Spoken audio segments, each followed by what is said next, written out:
माझे नाव गणपती साहेब शिवकुमार वर्धा 11 आजचे व्यक्तिविशेष आज 6 डिसेंबर म्हणजे डॉक्टर बाबासाहेब आंबेडकर यांचा महापरिनिर्वाण दिन। डॉक्टर बाबासाहेब आंबेडकर हे भारतीय संविधानाचे शिल्पकार असून त्यांचा जन्म 14 एप्रिल 1891 रोजी मध्य प्रदेशातील महू या गावी झाला। त्यांचे पूर्ण नाव भीमराव आंबेडकर असे होते। त्यांच्या आईचे नाव भीमाबाई आणि वडिलांचे नाव रामजी असे होते।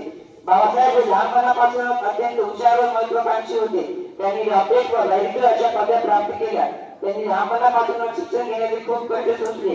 पुढे त्यांनी कोलंबिया विद्यापीठातून 1915 आणि 1916 मध्ये अनुक्रमे एमए आणि पीएचडी पदव्या प्राप्त केल्या आणि बार ॲट लॉ आणि डीएससी देखील पदव्या अनेक पदव्या प्राप्त केल्या।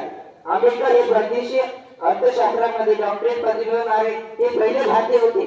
डॉक्टर बाबासाहेब आंबेडकर यांनी 15 ऑगस्ट 1936 रोजी त्यांनी मागासवर्गाच्या हितासाठी स्वतंत्र मजदूर पक्ष या पक्षाची स्थापना केली होती। देश स्वतंत्र झाल्यावर पंतप्रधान नेहरूंच्या नेतृत्वाखाली फेब्रुवारी 1946 मध्ये स्वातंत्र्य भारताचे पहिले राज्यमंत्री म्हणून आंबेडकरांनी शपथ घेतली।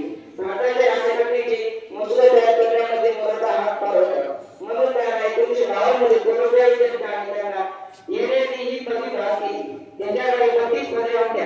ते जी दलितांच्या न्यायासाठी लढले। त्यांनी शिका, संघटित व्हा आणि संघर्ष करा असा मोलाचा संदेश दिला। बाबासाहेबांनी समाजाला समता आणि बंधुतेचा मार्ग दाखवला। तसेच जातीभेद अन्यायाविरुद्ध लढा दिला। शिक्षण हे आधीचे दूध आहे, ते जर पिईल तो गुरुशिवाय राहणार नाही। या महान मानवाचे निधन म्हणजे महापरिनिर्वाण 6 डिसेंबर 1956 रोजी मुंबई येथे झाला। शेवटी जाता मी एकच सांगेन, करून जीवाचे नाम दिला सर्व समतेचा मान, अशी भीमरावांची शान दिले भारतीय संविधान। धन्यवाद।